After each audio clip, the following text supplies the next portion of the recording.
மெதுவடை, உளுந்த வடை அப்படின்னு நம்ம வட்டார வழக்குல பலவாறு சொல்கிறது. இந்த வடை வந்து மேலே மொறுமொறுன்னு கிறிஸ்பியாக இருக்கணும், உள்ளே சாஃப்டாக இருக்கணும்.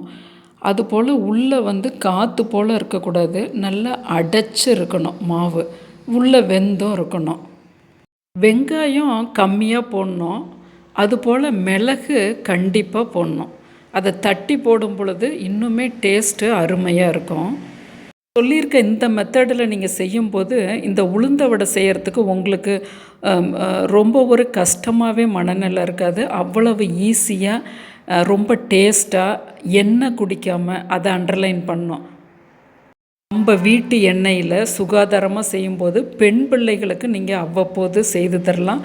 ஆண் பிள்ளைகளுக்குமே உளுந்தில் இருக்கக்கூடிய அந்த கால்சியம் வந்து எலும்பு எல்லாருக்குமே தானே, ஆண் குழந்தை பெண் குழந்தை எல்லாத்துக்குமே நல்ல எலும்பு வலுவாகிறதுக்கு இந்த மெத்தடில் செய்தீங்கன்னா கண்டிப்பாக நீங்கள் அடிக்கடி செய்வீங்க. இது நான் இந்த மெத்தடில் நான் செய்ய கற்றுக்கிட்டது 2002. பக்கத்து வீட்டில் ஒரு நெய்பர் தான், ஒரு ஆன்ட்டி. அப்போ அவங்க வந்து ஒரு பேங்க்கில் வேலை செய்கிறவங்களுக்கும் போஸ்ட் ஆஃபீஸ், பெரிய ஹெட் போஸ்ட் ஆஃபீஸ் அது. அங்கே வந்து அவங்க ஆர்டர் எடுத்து வீட்டிலே செய்து எடுத்துகிட்டு போய் தினமுமே கொடுப்பாங்க. அப்போ அவங்கக்கிட்ட நான் இந்த மெத்தடை கற்றுக்கிட்டது. அப்போ தான் ஃப்ரிட்ஜெல்லாம் எல்லா தரப்புலையும் புழங்கப்பட்ட நேரம். அதனால் இது வந்து எனக்கு ரொம்ப அப்பையிலேருந்து இப்போ வரையிலும் நான் இதே மெத்தடில் தான் செய்கிறேன். கொஞ்சமாக உளுந்து போட்டாலும் நல்லா உபரியாகவும் காணும். வீடுகளிலே நாம் செய்து சாப்பிடும் பொழுது நமக்கு ரொம்ப பொருளாதாரமே நம்ம கைக்கு அடக்கமாக வரும். நான் போட்டிருக்க ஒவ்வொரு வடையுமே ஒரு வடை ரூ. 20 ரூ. 22 வரும் கடையில் வாங்கினோன்னா. அந்த அளவுக்கு இது நம்ம வீட்டு செக்கு எண்ணெயில் நம்ம உளுத்தம்பருப்பு எந்த கலப்படமும் இல்லாமல் செய்யலாம் வாங்க. நான் 150 பிடிக்கக்கூடிய 1 டம்ளர் உருட்டை உளுந்து எடுத்திருக்கேன். இதை நல்லா கழுவி 2-3 தடவை களைஞ்சிட்டு தண்ணி ஊற்றி வைப்போம். இப்போ ஒரு 6-7 நிமிஷத்தில் இந்த உளுந்தை எடுத்து பார்த்திங்கன்னா 2ஆக பிளவுபட்டு இருக்கும், 2ஆக விரிஞ்சிருக்கும் பாருங்கள் ஒரு ஓரத்தில். இதுதான் பதம். இப்போ நீங்கள் ஃப்ரிட்ஜில் ஸ்டோர் பண்ணிடணும். இந்த பதம் பார்த்திங்களா, 2 உடஞ்சிருக்கு. இதை ஃப்ரிட்ஜுள்ள 3/4 மணி நேரம் குறைஞ்சபட்சம், அதிகபட்சம் 1 மணி நேரம் வைக்கலாம். 1 மணி நேரத்துக்கு மேலே நம்ம வைக்க தேவையில்லை. ஏன் அப்படி சொல்கிறேன்னா, இது இந்த அளவுக்கு பிளவுபட்டு இருக்காது. தேவையான தண்ணியை அவ்வளோ நேரம் இழுத்துக்கும். அதுக்கப்புறம் சும்மா தான் ஃப்ரிட்ஜுள்ளே இருக்கும். இது இந்த அளவுக்கு போதும், 1 மணி நேரம் அதிகபட்சம். இதை எடுத்து நம்ம ஜாரில் சேர்த்துக்குவோம். அந்த தண்ணியவே அந்த ஃப்ரிட்ஜுக்குள்ளே வச்சுருந்த கூலிங் தண்ணியே ஊற்றுறோம், கொஞ்சம் கொஞ்சமாக ஊற்றுறோம்.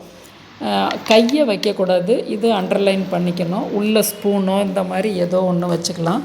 இப்போ நான் ஒரு ஸ்பூனாலேயே, ஒரு டேபிள் ஸ்பூனாலே ஊற்றுறேன் பாருங்கள். முன்னாடி 2 டேபிள் ஸ்பூன் ஊற்றினேன், இப்போ 2 டேபிள் ஸ்பூன் ஊற்றுறேன்.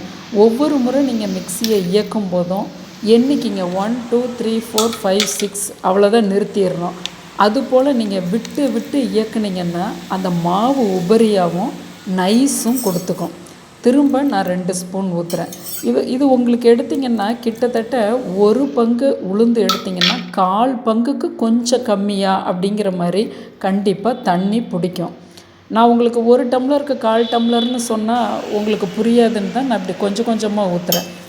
அந்த கூலிங் வாட்டரே தான் ஊற்றணும். கொஞ்சம் கொஞ்சமாக ஊற்றி 6-7 செகண்ட் மட்டும் ஃபஸ்ட்டு பட்டன்லேயே இயக்கிக்கலாம். இப்போ நைஸும் வந்துருச்சு, விழுகிறதும் தொப்புன்னு விழுகுது, நல்லா கெட்டியாகவும் இருக்குது. இப்போ இதை எடுத்து நல்லா அந்த கரண்டியோ ஸ்பூனாலேயோ எடுத்து ஒரு பவுலில் சேர்த்துடுறீங்க. கை வைக்கல. மாவு இந்த அளவுக்கு இருக்குது, நல்லா கெட்டியாக. இப்போ உப்பு சேர்த்துக்கிறோம், நைஸ் உப்பு. 1/4 டம்ளரில் பாதி பச்சரிசி மாவு. இப்போ நல்லா அந்த கரண்டியாலேயே நல்லா அப்படி கலக்கி விடுறோம். உப்பு, அரிசி மாவு, உளுந்து கலந்துருக்கு. அதனுடைய கன்சிஸ்டன்சி இப்படி இருக்குது.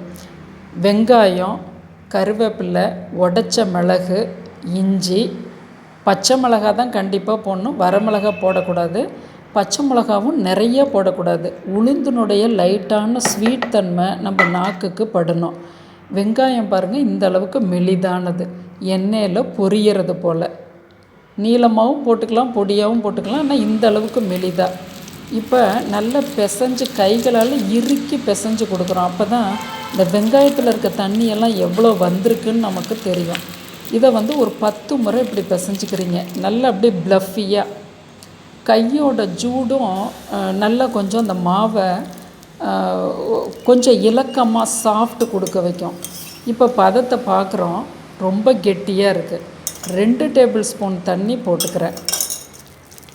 அந்த 1/4 பங்கு பிடிக்கும்னு சொன்னோம் இல்லையா, அந்த 1/4 பங்கு இதோடு சேர்ந்தே 1/4 பங்கு பிடிச்சிருக்கு. அரைச்சது இப்போ போடுறது.